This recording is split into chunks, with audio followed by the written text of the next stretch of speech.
চলুন দেখে আসি এক্সস্ট ফ্যান সেটিং করে। প্রথমে মার্ক করে ডিল করে নিয়েছি। মার্ক করা আছে যখন দিকে নেবে আপনার জন্য আমার দেখা হতো এবং আপনাকে কাটতে যাবেন না। আমি ক্লিপ আছে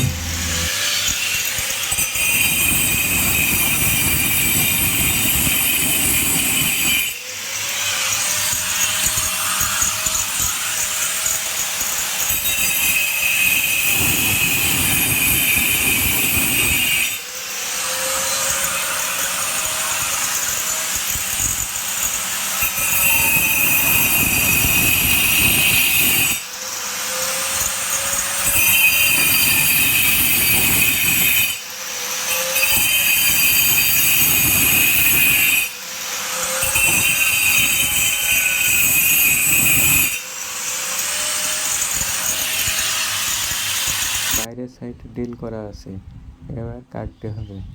ভিতরের সাইড ভাঙার সময় ইলেকট্রিক পাইপ ছিল, তারপরেও আলহামদুলিল্লাহ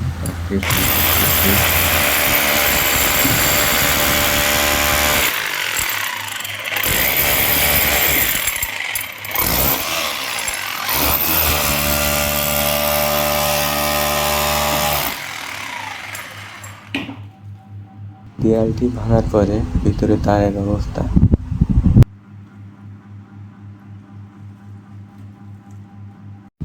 বিদ্যুৎ না থাকার কারণে 1.5 ঘন্টা একটু দুষ্টাইম করলাম আর কি।